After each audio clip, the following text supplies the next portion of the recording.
Welcome to Bob Cargill's Marketing Show, a ridiculously awesome podcast bursting with insightful commentaries and intriguing conversations on the topics and issues that are on the minds of marketers, advertisers, social media, and PR professionals today. Hey everybody, this is Bob Cargill from Bob Cargill's Marketing Show. I am here tonight at 29 Rustic Mediterranean, a ridiculously awesome restaurant in Sudbury, Massachusetts. I have done a few podcasts outside of my home office, if you will, in places like Out of Office, at Co-working Space at Hudson, at Pete's Coffee in Sudbury, maybe a few others. I remember walking along the Charles once with my friend Jamie Bradley, so outdoors. But I haven't recorded a podcast here before. 29 Rustic Mediterranean, ridiculously awesome restaurant, recently reopened. Used to be called 29 Sudbury. It was open for 4 or 5 years and then was closed for about a year. Recently reopened. Jordan Mackey, the chef and owner, he's a great guy, and we've already said hello to him tonight. You haven't said hello yet, though, as I have to our guest tonight. I am here tonight with Peter Berson. Peter is someone I've known only for a year or so, and Peter is in the same business, marketing, and Peter just joined the team at AMA Boston, American Marketing Association Boston, where I am president. He joined as director of technology, and folks, we are very excited to have Peter with us tonight, and Peter's going to tell us all about himself, about his business, and then we'll talk marketing, social media, and maybe the olives that you're eating here from 29 Rustic Mediterranean, Peter, because I'm only drinking beer so far. Welcome, Peter. Well, thank you. Thank you, Bob, and thank you for having me on your show. I really appreciate it.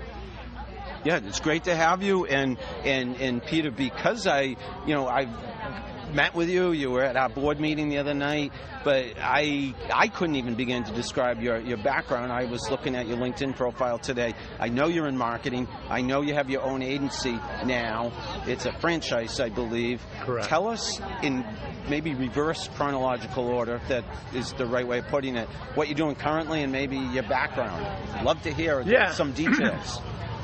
So I decided to venture off on my own. I decided, how am I going to do that? How am I going to make money, relatively soon? And I decided that has to be a service-based business.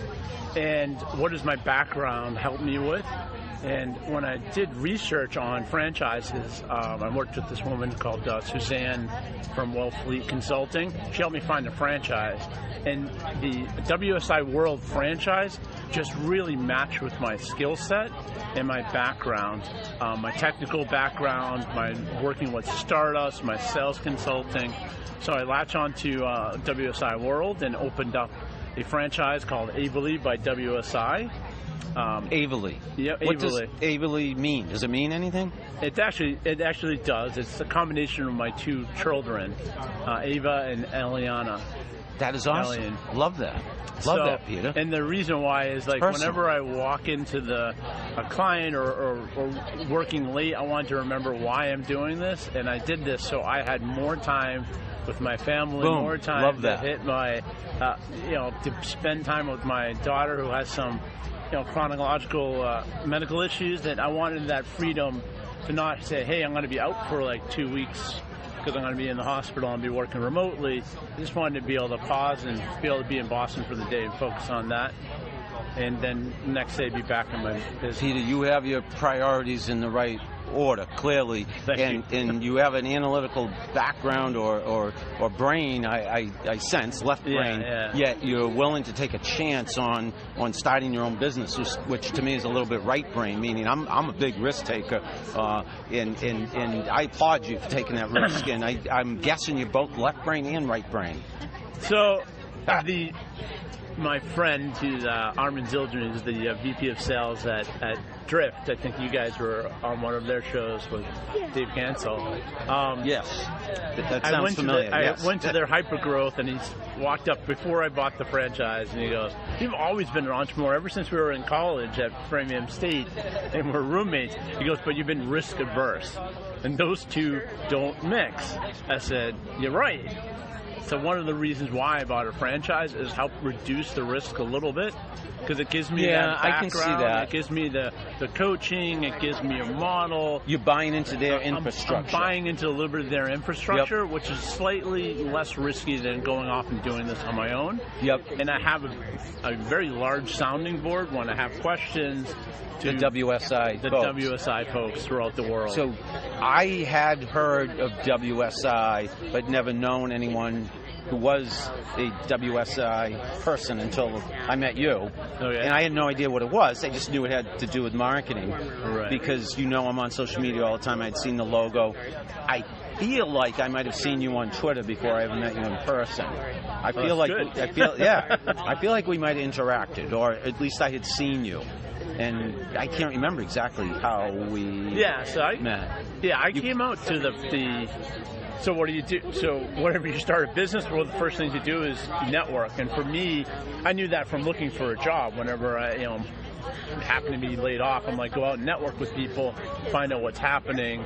I would say in 2011 I started to really realize what is like personal branding and really start to understand Twitter and Facebook, what they were doing and what their product was, and the product was really you. And it was building up followers and building up a massive amount of data so they could market to people. So I figured that out early. I thought about some different company ideas, but then stayed in the workforce. But I realized at that point is building up your personal brand on LinkedIn, Twitter, Facebook, and now Instagram and other platforms how important that was so important. So whenever I looked for a job, I was always focusing on those platforms. I'll be focusing on LinkedIn. I wanted to get into the security space. I'd be sending out curated content, making comments on security posts that I was reading and generating and engaging with audiences. Mainly at that time for a career, so I understood this. And the other thing is I need to network, and what do I do? I start going to like Eventbrite. Okay, show me all the events in Boston that have to deal with marketing. AMA shows up. AMA, American Marketing Association. I'm going to go to that one. Yay. Actually, I don't know if you know Maura Webster from Lila Blue Marketing Consulting. I don't think I do. I should get her to come to an AMA Or maybe event. I do and I just forget. I meet so many people, you know that. So she popped up. She has the Unnetworking Marketing once a month that we meet up in Portsmouth, New Hampshire in the Cove. Another networking space. So I just started attending all of these networking events to one, get an understanding, be around marketers and potential leads and customers to get out there. Peter, I should tell our listeners, I said we're at this restaurant, ridiculously awesome restaurant, but we're outside, and you do hear a lot of background noise, but I think our microphones and the volume of our voices drowns out the background noise. But the background noise, folks, is everybody. There's probably, I'm guessing, 25 people out here, outdoor deck, enjoying a beautiful July 25th evening. What, about 80 degrees, I'm guessing, no humidity, perfect summer night. Am I right? Did I describe the scene? I'd say you described it pretty accurately. It's a comfortable summer evening, unlike this Saturday when I was out. Oh my God. Very uncomfortable. It's like 100 degrees on Saturday, literally. And you know what else I didn't say is we are at, folks, the Tweet Up, which I co-host, and I say co-host when I'm actually now hosting, because Phil Hollis, my former co-host, moved south. He recently moved, but this is our 95th monthly Tweet Up. So we've been having this event about 8 years now, Peter. In fact, literally 8 years, because it was in July, 8 years ago, we started this at another restaurant in town. And it's a monthly gathering, people who are interested in social media marketing, and we opened it up to, obviously, anybody, meaning after a few years we said it's more social than work-related. But yeah, this started out, the Tweet Up, the name Tweet Up came from Meetup and Twitter. And the idea was 8 years ago, people were learning all about social media. So we had presentations at this thing. We would have conversations. We had name tags, much more formal than you see in it tonight. Tonight, it's more social, but I try, and Phil and I have tried over the years to mix in some business with pleasure. Yeah. So good. So now you answered my question. What is a Twitter? I know. I'm like, okay, it has something to do with Twitter, and then you figured it out. Right? Yeah, you figured it out. So meet up and Twitter. That makes perfect sense. And again, see, there's so much stuff to learn in marketing. I think, getting together with other marketers is just a way to improve your skill set and stay on top of what's current. Tell us more what Averly does. Averly by WSI does, meaning the kind of services you provide, what's your sweet spot, your biggest strengths, and how you work if people wanted to work with you. Right. So WSI has been around franchise for about 20 years. It actually started in 1994, and in about 1999 they started franchising. At that time, it was a lot of web development, and then Google came along, and they're like, okay, we've got to work on this Google thing, and we've got to work on this thing called SEO, and then paid search kicks in. It's like, okay, now we got to figure out search engine optimization for those who don't. Search engine optimization and pay-per-click, because Google started to monetize it. And just over time, we just grew and learned more about the changes happening in marketing and what's needed, copywriting. And it's changing constantly, am I right? To this, like, every day. Every day. So what do we do? We're a complete full-service marketing agency. Everything from social media marketing to search engine optimization to paid search to to paid search and SEO, and social media, social engineering, marketing, SEM, reputation management. A lot of acronyms here. That was me. Video marketing. Now, how do you manage to provide the works? Because you're only one person, am I right? Exactly, but that's the interesting part about, I would say, the WSI world network. So how it works is we vet vendors and production centers. Now, vendors like HubSpot is part of our marketplace. We have about 50 plus people in the marketplace. And we go and we work out deals with these vendors, and then we have production centers. We just brought on, I think I can say, Vidyard, which is a video. I know of them, yeah. They're coming part of our marketplace. Wow. Mobile Monkeys just joined a little while ago. Names I know. Larry Kim was like giving us a demo of Mobile Larry Monkey. Kim is amazing. He's actually speaking at our global conference in Cancun. He's like the featured keynote speaker. How did he get to go there and I didn't? What do I have to do? I have to be Larry Kim. I think there's hardly a week that goes by, and maybe a day, that he doesn't pop up in my feed somewhere. Twitter, Facebook Live, in the chats, because he has the chat bots, right? Mobile Monkey. That's Mobile Monkey. Yeah. That impresses the heck out of me. So okay. So the production centers, what that is basically somebody that can build websites, to run an SEO campaign, to run a SEO or paid search, write copy, build a landing page, do every piece that you would need in like a full service agency. So we have multiple production centers that I can work with at any point in time. Remotely, though. You connect with them remotely. Well, it depends on the size of the client. Now, there's one that we're working on, a client that's a very large nonprofit, potentially in the Massachusetts, and we were talking like I could fly in to do the presentation. So they're like an extension of my team. They join calls with me, and when I talk to my client, I mean, they are my team. I'm on the phone with him daily. We're texting. So that's what. Imagine having a scalable marketing team at your disposal when you need it. To me, unbelievably cool and good and practical. So the skeptic in me wants to ask: is there ever any resistance? Questions because it's a franchise. Do you know what I mean? How do people perceive the brand because it's Right. So I kind of thought this a little bit. I'm like, I have to be myself. And I took a class with Chuck Goldstone. He's a person that helps with presentations. Older gentleman that's been around, he's worked with like Disney and Pepsi and some of these really big corporations about how to present and marketing. And I took an 8-hour class with him and how to give a pitch. And I didn't mention much about the franchise. And he's like, you sound like every other digital marketer, agency out there. And he said, what makes you different? And then when when I started talking about the franchise, he goes, that's what makes you different.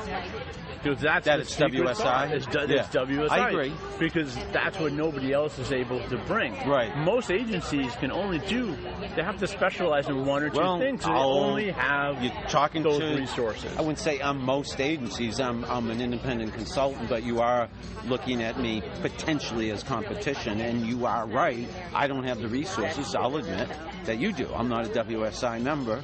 I feel I do have my own resources, and those resources could even be you, I assume. Right. So but WSI automatically gives you this huge team. But in the network, we don't necessarily compete with other people, because what happens is somebody says, I do web designs, but I can't do SEO. You don't compete with each other, but you would compete with. I'm hypothetically saying you and I, WSI, ably by WSI, could be competing against Bob Cargill. That's possible. And you would be able to say to the prospect, I'm just trying to make up a hypothetical, hey, I have this huge WSI network, Bob doesn't. True. But then I would say, I actually copywriters that have a special piece, and I trust and build trust. I have a person, she's into medical, like writing and biotech and all that, and done that for 25 years.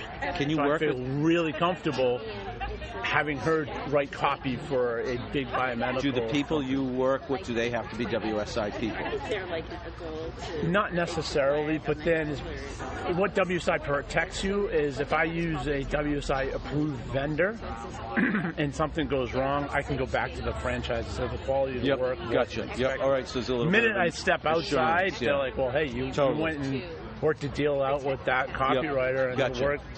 We can't go back to him. He's not part of the network. WSI is totally transparent when you are working with somebody. It's clear. Yeah. I would think that's a big... I am impressed with the business model.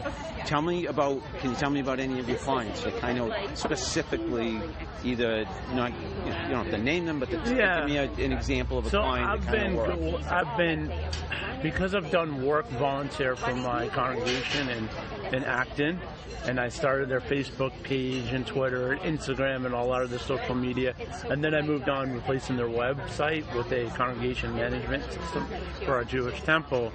And kind of worked on, the layout and how we would build that up, as much as control as you can have in that type of organization. I started to understand nonprofits a lot better. And what discounts you get to nonprofits, and then I stumbled across the Google nonprofit grants and how Google will award nonprofits. I did know about that, right? Yeah. And so I worked with my congregation to do that, and I utilized that. Actually, a podcast. One of my early clients is a podcast. They listened to it. Somebody at my temple said, "You sounded great." I sent it to my boss. Oh, good. Thank you.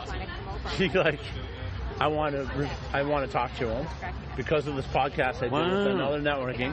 So we talked, and they listened to the podcast. They listened to the podcast. Little case study, or knew what you were capable of. Right, and it was like I had another 15 minutes with Kevin Willett, New England B2B. Yep.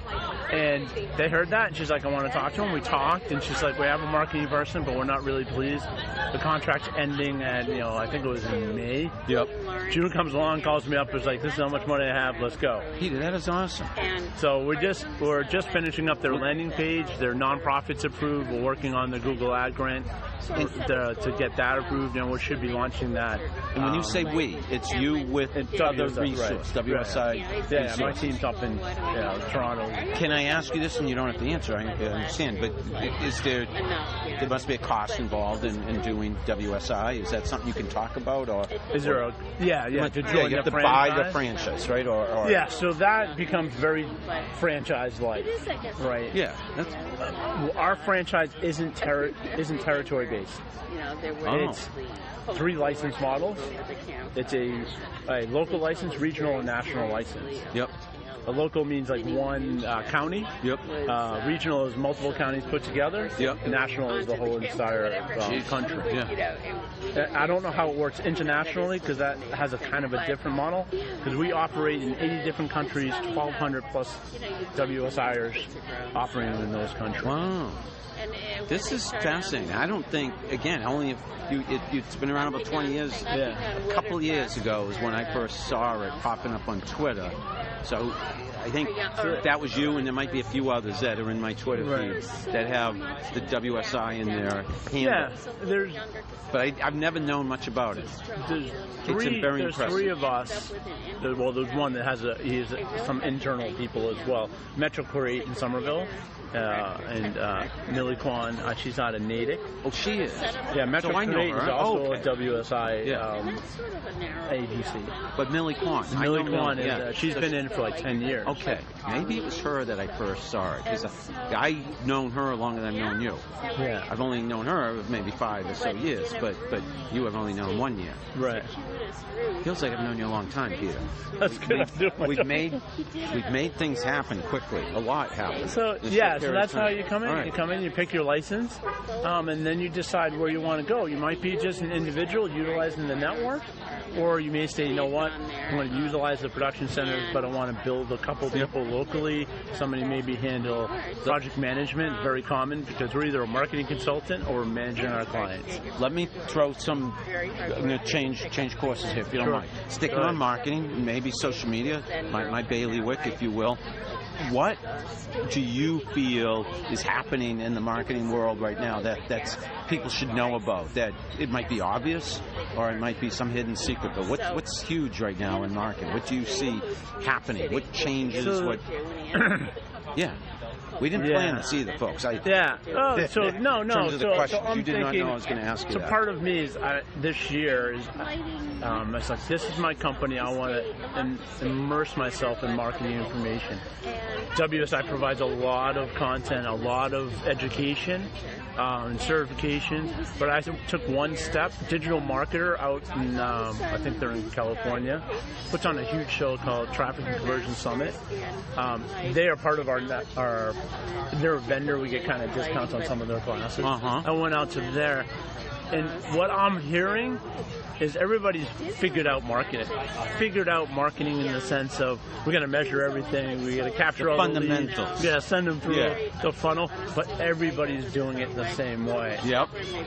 And what I'm hearing, especially from knowing VP of Sales at Drift and interacting with their VP of Marketing, hearing Ryan Dice from out in digital marketing, the people that are going to make it are the ones that are going to disrupt and do something slightly different. Love that. And what we're doing is when I see like Drift, the CEO of Drift goes out and says, I want to be on the Times Square billboard.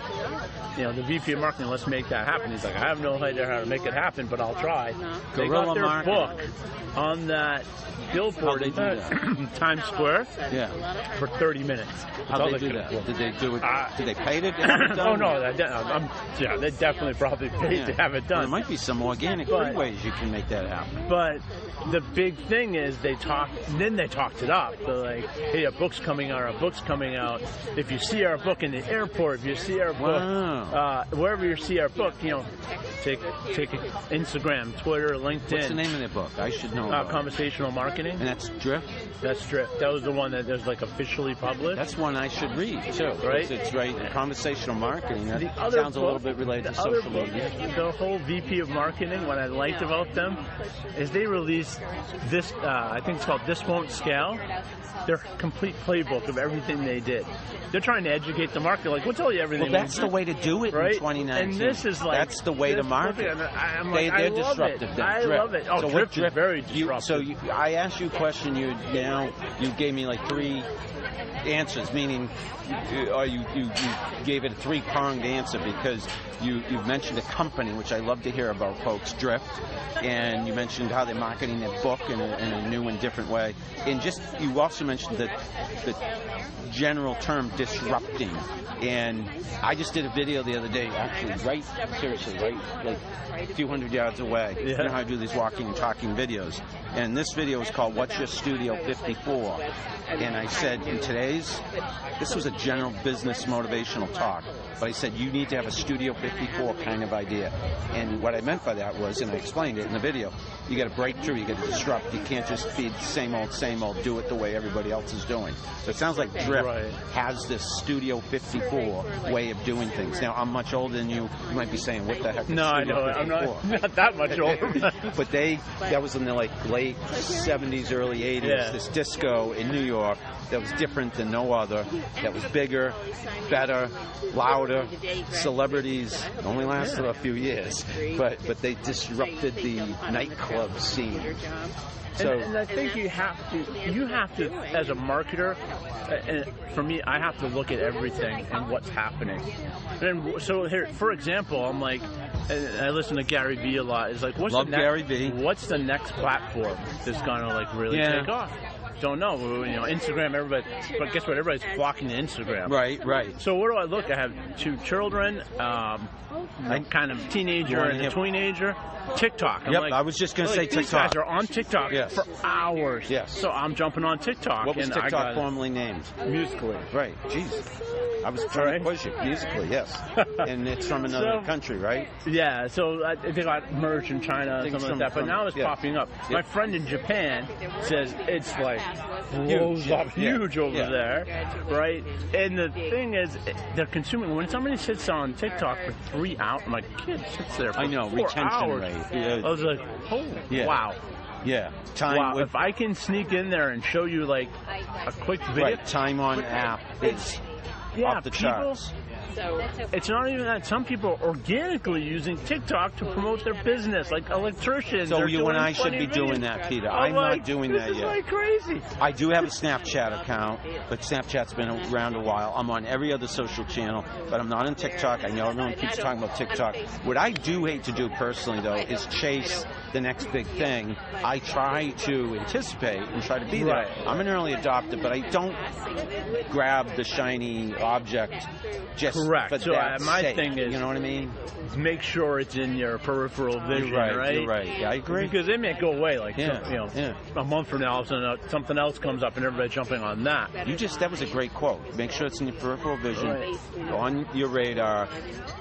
It probably would pay to know how to use it and be able to jump on it quickly if it becomes mainstream, if you will. And also depending on your audience. So not every audience is on every channel. Correct. Right. Know your audience and what channel they're on.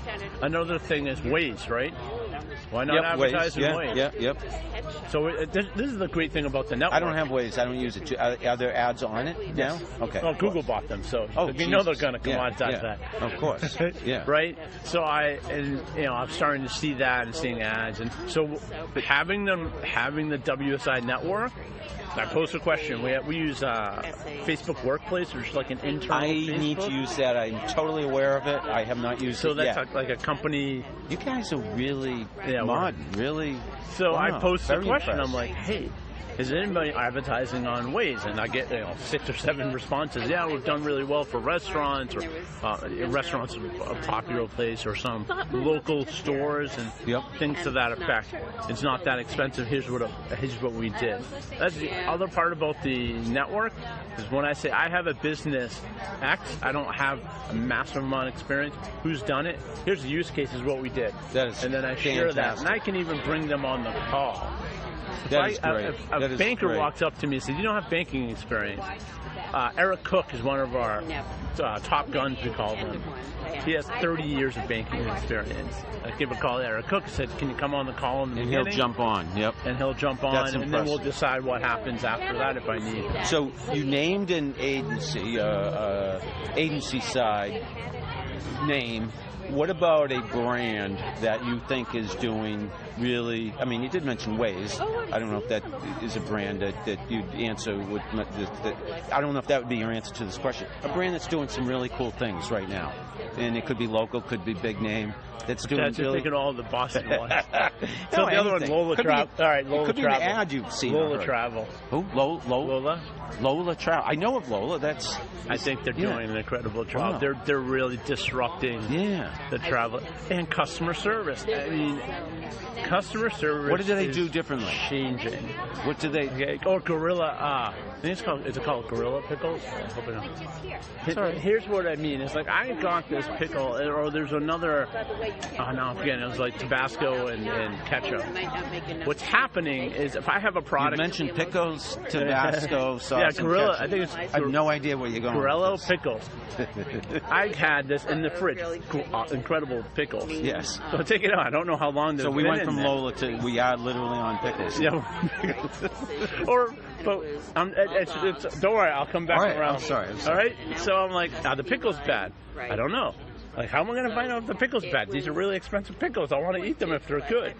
So I'm like, I'm going to go to the Facebook page. Boom, Facebook page. Go to Messenger, start chatting with them. They respond within like a couple of minutes. The pickle company. The pickle company. That is they started impressive. talking. Are they local? Yes, I think they are in the Boston. What's the name of them? Oh, no, I have to look it up on my phone. That's all right. Yeah. Pickle company. But there's a cool pickle company out there, folks, that will talk to you very quickly by live chat. That's all right. So you're going to make. But so a lot of that is. But you mentioned Lola. I want to hear more about Lola. So Lola, the same thing. That's an app. It can help you book, right? So there's Paul English, a former kayak.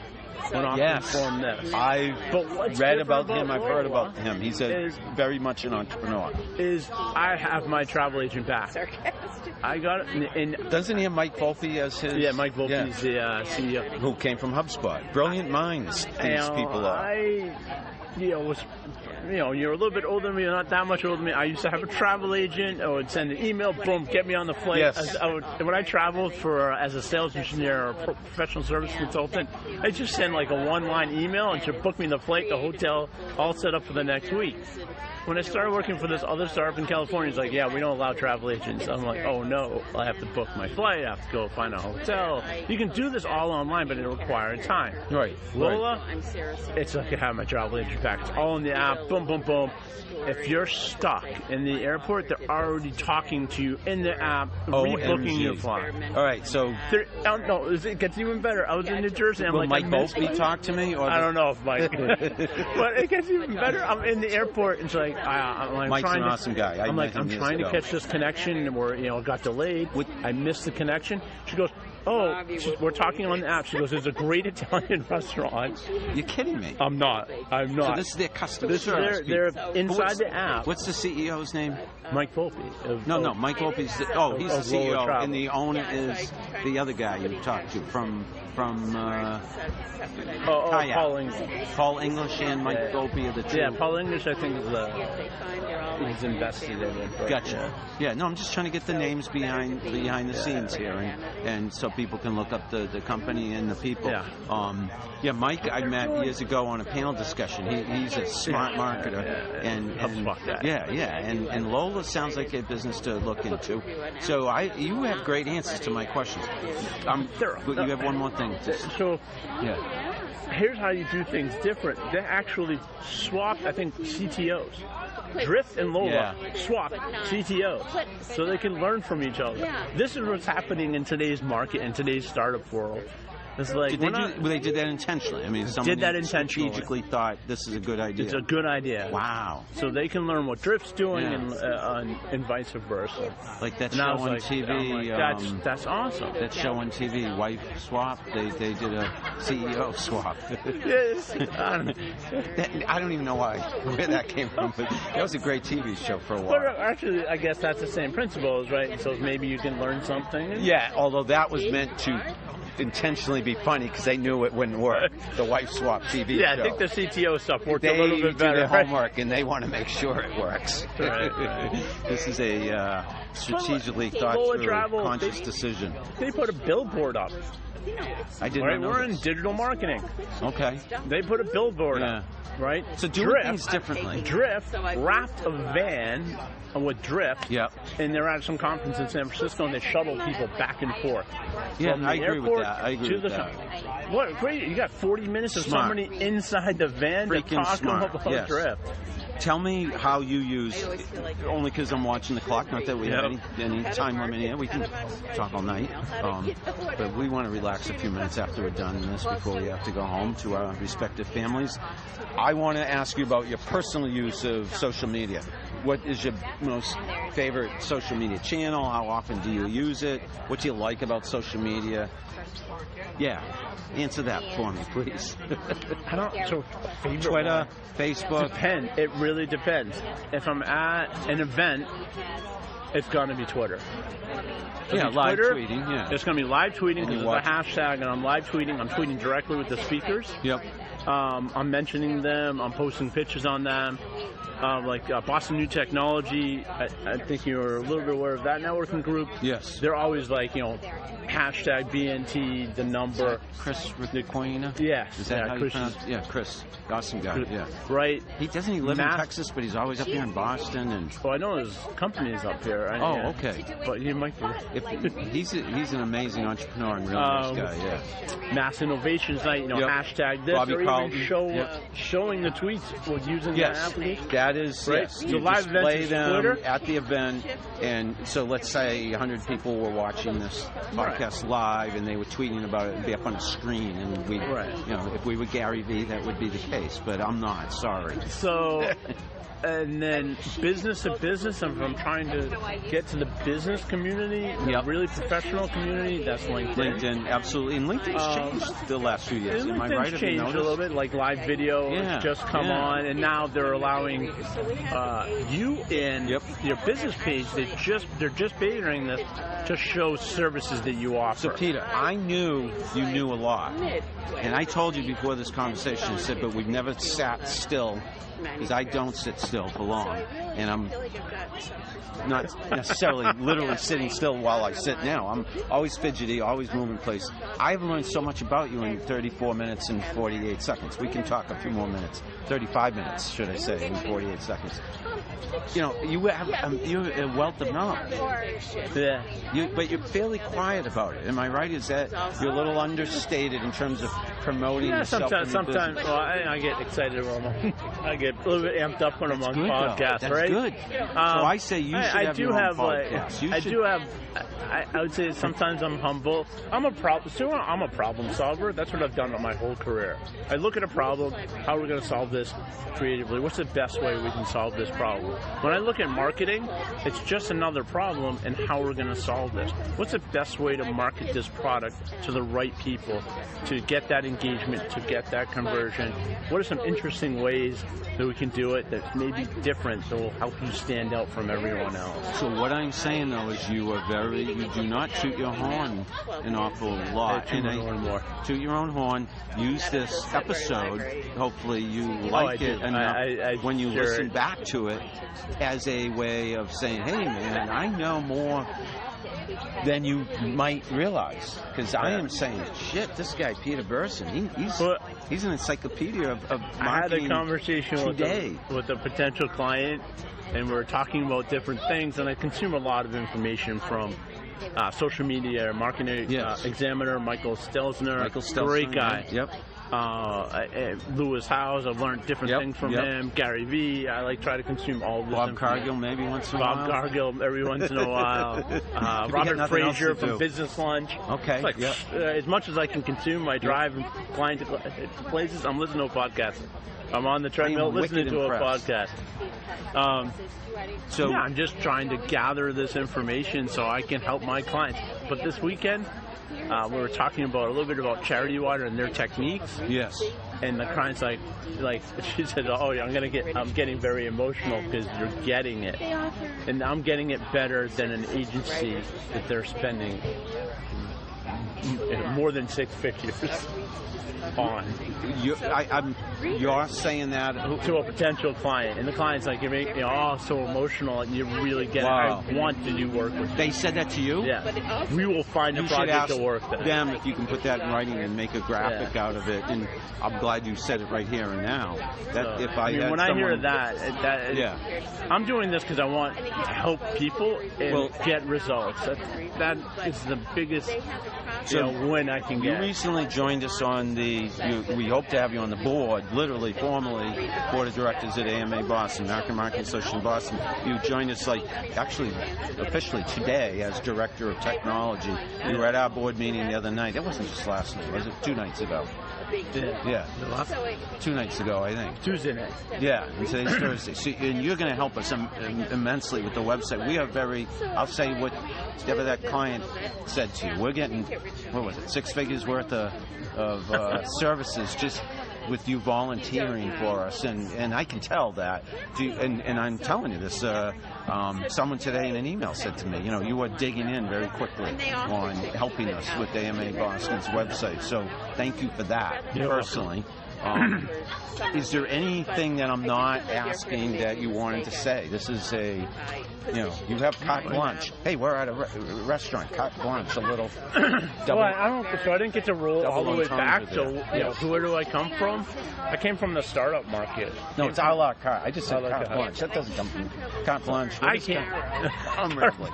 It's a la carte. Comes from the restaurant world, not carte blanche. How did I get to this point? Yes. Graduated college, computer science degree. Framingham State. Framingham State. Yep. Get into a company in Zyplex in Littleton. Became a software engineer, did quality assurance, and moved into software engineering. I was a release engineer because people always give me tasks that require that they need to get done, that they knew that if they gave it to me, it would get done. Yes. So that's kind of happened throughout my career. Software development. And then eventually I found out at a startup, a couple startups away, it's like, you need to work in professional services. I go, what's that? Oh, have fun. It's like, you understand customers. Yes. You need to be in front of the customer. So I did that, and once I did that, I loved it, and I stayed there from 2000 till 2018.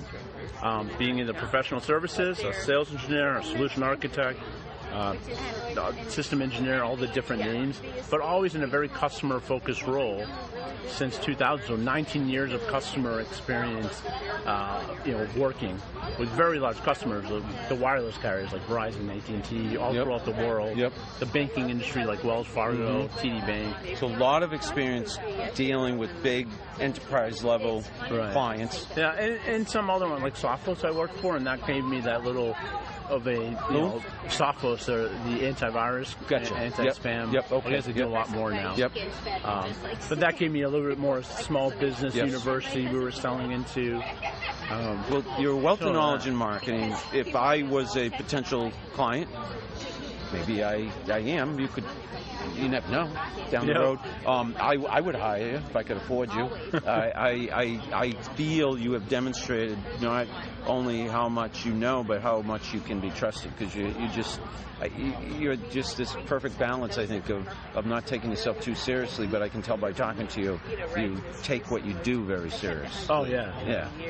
And we work with a bunch of people, and we come up with a plan. We kind of do let's build some trust with each other. Let's pick a project and let's work on that. And then usually quickly after we do that project, then they say, I want more, and let's add on another project. Can you help us there? And can you help us there? Sure. We have everything in our arsenal. We can do that as you see fit over the time. If you were to make any predictions, and we're going to wind down in a minute or two, but if you were to make any predictions about social media and marketing, where do you think things are going to go in 6 months, a year, 2 years? Twitter's not dead. I agree with that. Love Twitter. Somebody said Twitter's dead. I go, no. Really? Twitter's not dead. All the celebrities, all the news channels. It makes headlines every day. Instagram is going to get more expensive because everybody's jumping on that platform right now. Instagram stories. Advertising on Instagram, we're really seeing that happen. So I have a feeling that's going to be more expensive. So then some other platform is going to have to kind of come up. Maybe it's TikTok. Maybe it's something we haven't even thought of. Or maybe Bob Cargill's marketing show will become like the number one podcast in the world. Audio. So there's another. So that's a social marketing. Yeah. Audio is becoming bigger. Yes. And why I think we're just really busy. remember. So audio is only consuming like one part. We're only listening. We can type. We can You're multitask. right. You're right. So audio's become big. People that even watch like YouTube videos, and I even do this. They'll like put the video and they're really listening to the audio and not paying on attention the other to screen. the video. I literally did it today. Zach Scriven, I was watching you live on YouTube, but then I put it on my second screen, and I could listen to you, Zach, without watching, so I could do a little work at the same time. And if you hear something you need to see, if they are showing a graphic, well, then you can. And Zach, it was awesome what you were talking about. Roll back a little bit. Yeah. I even do that with podcasts. I'm like, we multitask. I was like, go back 10 seconds. I want to hear that again. Audio is absolutely huge. Podcasts are huge. And Peter they're Berson, booming right now. They are booming, and that's why I'm doing one. This has been about a year or so I've been doing this, and thanks to Podbean and guests like you, Peter, my podcast is doing quite well. And I predict that this is going to be one of my more popular episodes, and maybe the most popular. You never know. Wow, that would be Wait, the clock is striking 8 o'clock. That means I turn into a pumpkin. That means I think we have to wind down, Peter. Yeah. It's time. Well, thank you so much for home. having me on the show. This is really fun. Peter, you are an amazing guest, and listeners, this is Peter Berson. How can they reach you? That's important. Sure. If they wanted to connect with you. So that's Avely by WSI, and that's spelled AVELIBYWSI.com. And that's the same on all of our social media handles is Avely by WSI on Facebook, LinkedIn, Twitter, and Instagram. Folks, this has been Peter Berson. I've been interviewing, and this is Bob Cargill, Bob Cargill's Marketing Show. We are coming to you from 29 Rustic Mediterranean, outdoors, beautiful summer night. Jill and Ann are sitting alongside us. It's us. Say hi. Hi, everyone. They've been kind of chatting on their own, but we're going to get back to our tweet up thing, whatever that means. We talk and waiting for the rest of the guests that are yeah, where are they all? We have a nice, intimate, small, quality, not quantity group tonight.